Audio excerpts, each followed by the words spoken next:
회로 요소 각 부분의 전압과 전류를 알아보는 회로 이론과 달리 회로 전체의 동작 특성을 이해해야 되는 그런 과목이 되겠습니다. 따라서 전자회로에서는 회로 전체를 이해를 해야 되는 측면도 있고 어떤 경우에 있어서는 외워야 되는 경우도 있습니다. 따라서 전기작용이나 회로 이론을 공부하는 것보다 전자회로를 공부하는 게 그 양이 방대하고 어렵다는 것을 학생들이 많이 토로를 합니다. 1장부터 공부를 해나가는 데 있어서 반드시 이해를 할 생각을 먼저 하셔야 되겠습니다. 1장부터 외우다 보면 외워야 될 게 너무 많기 때문에 공부하는데 많은 어려움이 발생할 수 있습니다. 전자회로는 1장 반도체 이론부터 출발을 하게 되는데 정확하게 이해할 수 있도록 준비하시기 바랍니다. 그러면 이 시간에는 반도체 이론 1장부터 공부를 하도록 하겠습니다. 반도체를 알기 위해서는 1.1절 원자 구조에 대해서 정확하게 이해하셔야 되겠습니다. 1.1.1절 원자를 보도록 하겠습니다. 기원전 600년경에 그리스의 철학자 탈레스라는 사람이 전기 현상을 발견했습니다. 그때부터 전기의 원천을 전하라고 하는데 이 전기의 원천을 찾기 위해서 많은 노력을 기울였습니다. 더불어서 전기 현상뿐만 아니라 여러 가지 물리적인 현상의 그 원인이 무엇인가를 알아보기 위해서 많은 노력을 기울였겠죠. 그 결과 원자라는 개념을 찾게 되었습니다. 원자라고 하는 것은 어떤 물질의 화학적 성질을 지닌 최소 입자를 원자라고 합니다. 어떤 물질의 단순하게 최소 입자가 아니라 그 물질의 특성, 물리적, 화학적 특성을 그대로 가진 최소 입자를 원자로 한다. 이렇게 보시면 되겠습니다.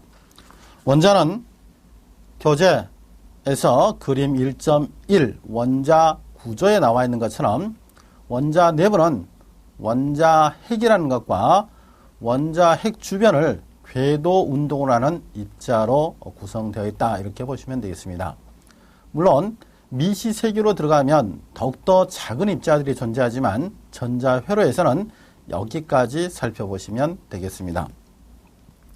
원자 핵은 다시 핵자라는 놈으로 구성이 되어 있는데 핵자는 양성자와 중성자 두 가지가 있다. 이렇게 생각하시면 되겠네요.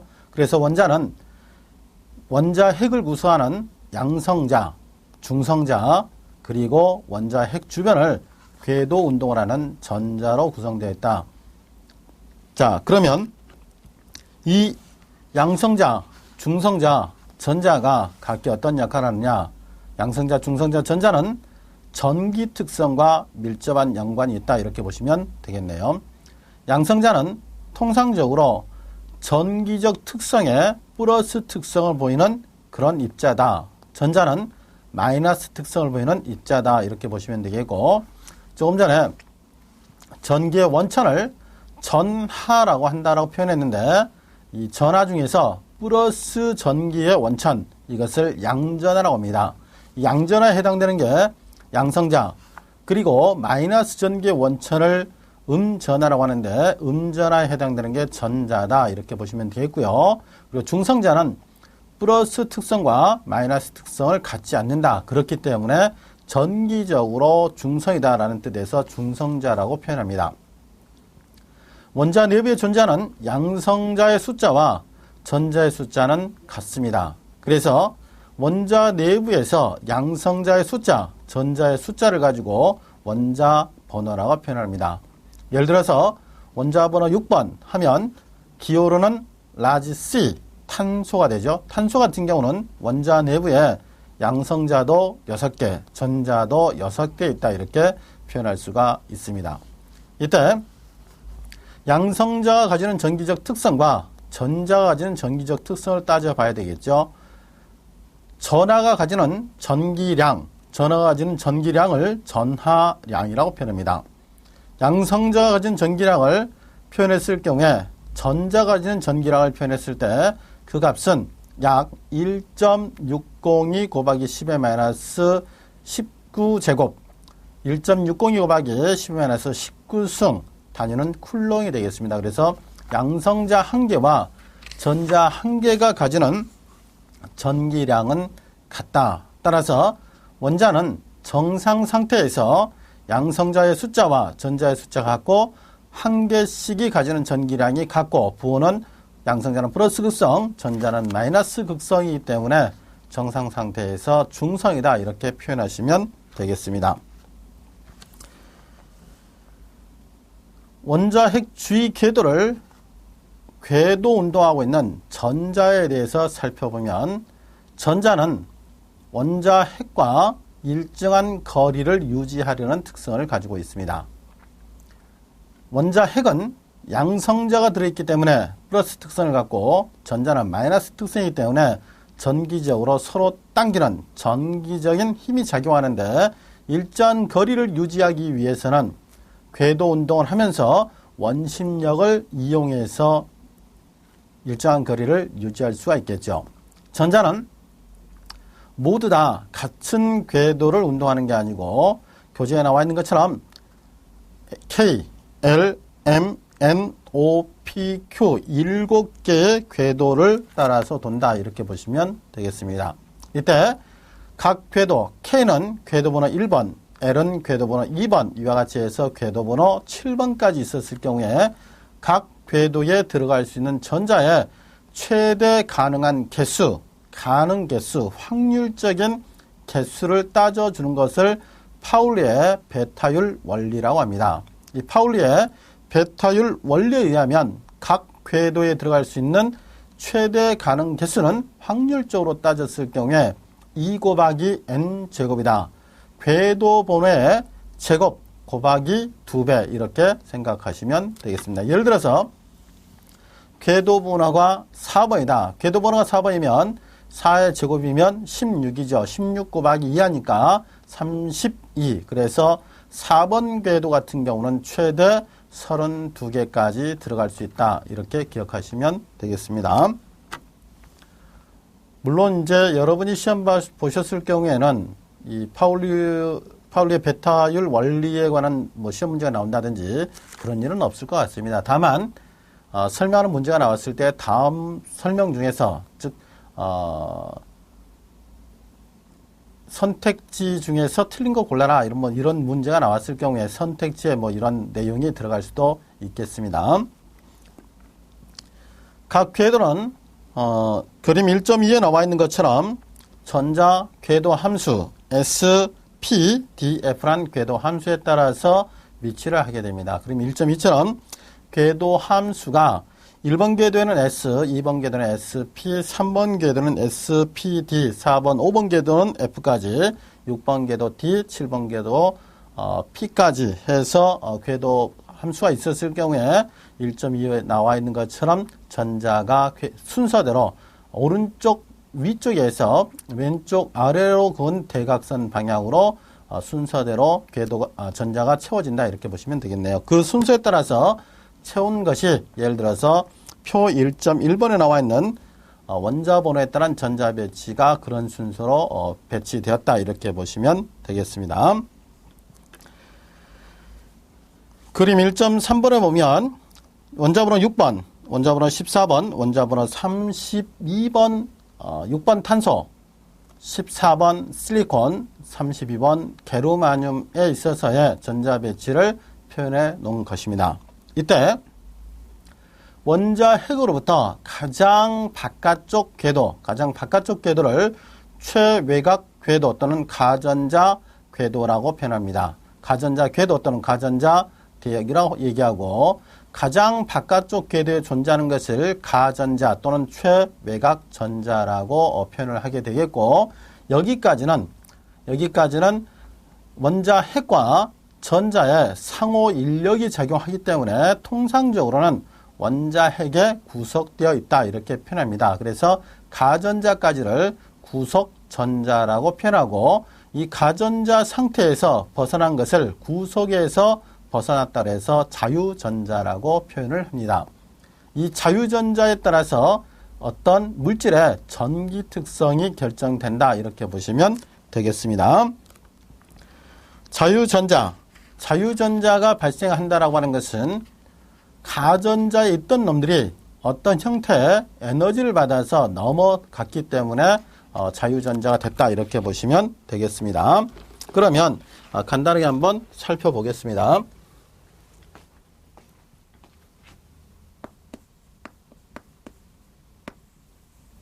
핵이 있고 핵으로부터 이런 궤도가 두 개의 궤도가 있다. 1번 궤도가 있고 2번 궤도가 있고 3번 궤도 위와 같이 궤도가 있다라고 했을 경우에 그러면 각 궤도에 전자가 존재한다.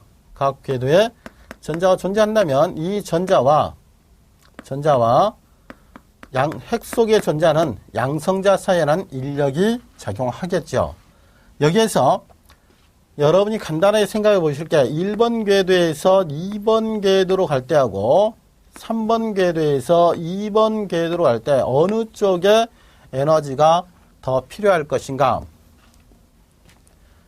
2번 궤도에서 1번 궤도 갈 때는 얘가 땡기고 있으니까 이쪽으로 갈 때는 버티는 힘, 즉 다시 얘기해서 이쪽으로 지금 버티고 있었죠? 원심력에 의해서 버티는 이 힘을 빼버리면 그러면 자동으로 1번으로 떨어질 수가 있겠죠. 그죠? 1번 궤도에서 2번 궤도 또는 2번 궤도에서 1번 궤도 갈 때 3번에서 2번 갈 때 이런 경우에 있어서는 에너지를 어떻게 하면 될까요? 에너지를 빼면 그러면 갈 수가 있죠. 그런데 1번에서 2번 또는 2번에서 3번 갈 때는 이 땡기는 힘을 극복하면서 올라가야 되기 때문에 에너지가 추가가 돼야 된다. 그죠? 그렇다면 1번에서 2번 갈 때 에너지 추가, 2번에서 3번 갈 때 에너지를 추가한다면 에너지 측면에서 봤을 때 1번에서 2번 그리고 3번 궤도 위와 같이 봤을 경우는 에너지가 3번 궤도가 가장 에너지가 크다 이렇게 볼 수가 있겠죠. 그죠? 그래서 이 가장 바깥쪽 대역을 가전자 대역이라 했을 때 여기까지는 지금 어떻게 해당돼? 핵의 구속력에 묶여있는 상태다. 그런데 지금 바깥쪽으로 구속력을 벗어나기 위해서는 뭐가 필요해요? 에너지가 필요하다. 그죠? 그래서 가전자가 에너지를 받게 되면 바깥쪽으로 도망갈 수가 있겠죠. 그죠? 바깥쪽으로 도망간다. 그래서 이렇게 바깥쪽으로 도망가면 이때는 자유전자가 된다 이렇게 표현할 수가 있겠습니다. 바깥쪽으로 도망가니까 자유전자가 된다. 그러니까 여기까지 가전자까지는 핵의 구속 상태에 놓여 있었는데 이 구속에서 풀려났기 때문에 뭐가 돼요? 자유상태, 자유전자가 된다. 자유전자가 되기 위해서는 어떻게 돼야 할까요? 자유전자가 되기 위해서는 에너지를 받아야지만이 된다. 그래서 가전자에 있는 전자가 어떠한 형태의 에너지를 받아서 자유전자가 되게 되면 이 자리에 있던 가전자가 예를 들어서 4개 있었는데 하나가 에너지를 받아서 간다라면 여기는 하나가 모자라죠. 전자가 모자라는 상태. 전자가 모자라는 상태가 존재하겠죠. 모자라는 상태라고 하는 것 결과적으로 전자를 어떻게 한 상태에 전자를 잃은 상태. 그죠? 전자를 잃었다. 잃은 상태. 이 잃은 상태를 무엇이라고 하느냐? 양이온이라 합니다. 전자를 잃은 상태를 양이온, 플러스 이온, 플러스 특성이 나타난다는 얘기죠. 플러스 특성이 나타난다. 그래서 양이온 또는 양전하라고 표현합니다. 왜냐? 모자라기 때문에, 잃었기 때문에 무엇을 받으려고 노력을 해요? 지금 모자라죠? 모자라니까 어떻게 해야 되죠? 채운다라는 뜻이 되겠습니다. 잃었으니까 다시 회복을 한다라는 뜻이죠. 어떤 것을? 전자를. 그죠? 전자를 받아들이는, 전자는 마이너스죠. 마이너스를 받아들이는 특성이니까 무슨 특성에 해당돼? 플러스 특성에 해당된다. 그래서 양이온 또는 양전하 상태가 된다. 이렇게 보시면 되겠습니다. 전자를 이른 상태, 양이온, 양전화가 된다. 그러니까 이온이 돼가는 과정이죠. 그래서 이와 같은 과정을 이온화라고 합니다. 이온화라고 한다. 이온이 돼가는 과정을 무엇이라고 할까요? 이온화라고 합니다. 그 다음에 이때 전자가 떠나갔으면 전자가 떠나간 빈자리가 생기겠죠. 이 전자가 떠나간 빈자리, 전자가 떠난 빈자리를 홀, 전공이라고 표현합니다. 전공. 그래서 전자가 떠나간 빈자리를 무엇이라고 그래요? 홀, 전공이란다. 그러니까 전공의 특성은 플러스 특성 이렇게 표현을 하시면 되겠습니다. 그죠? 그래서 그렇게 되면 이 경우에서 어떤 자유전자가 위와 같은 상태로 놓여 있다가 어떤 원자에 떨어지면, 원자 핵으로 떨어지면 어떻게 될까요? 떨어지면 자유전자가 원자에 떨어지면 그때는 자유전자가 남는 상태가 되죠. 전자가 남는 상태가 된다. 전자가 남는 상태 또는 전자를 얻은 상태가 되겠죠. 위와 같은 상태가 되면, 이런 상태가 되면, 남는 상태, 얻은 상태가 되면 그때는 전자를 원래대로 돌아가려면 전자를 버려야 되겠죠. 버린다는 것은 내보낸다라는 뜻이 되겠죠. 내보낸다. 그래서 이 경우는 전자를 버리기 때문에 이 경우는 뭐에 해당될까요? 바로 음이온 또는 버리는 마이너스 특성이 나타나기 때문에 이 경우를 음전화라고 한다. 이렇게 보시면 되겠습니다. 전자가 남는 상태, 전자를 얻은 상태, 이것을 음이온이라고 한다. 이렇게 보시면 되겠고, 역시 여기서도 지금 원자가 전기적으로 중성 상태였었는데 마이너스 전기, 즉 음이온이 발생하는 상태가 되기 때문에 이 경우도 역시 이온화라고 한다. 이렇게 보시면 되겠네요. 그래서 이온화라고 하는 것은 어떤 전기 특성이 나타나는 상태로서 양이온은 넓은 의미의 전화가 되기 때문에 양전화된다. 음이온도 역시 전화가 돼서 전기 특성이 나타나는 과정이다. 이렇게 보시면 되겠네요.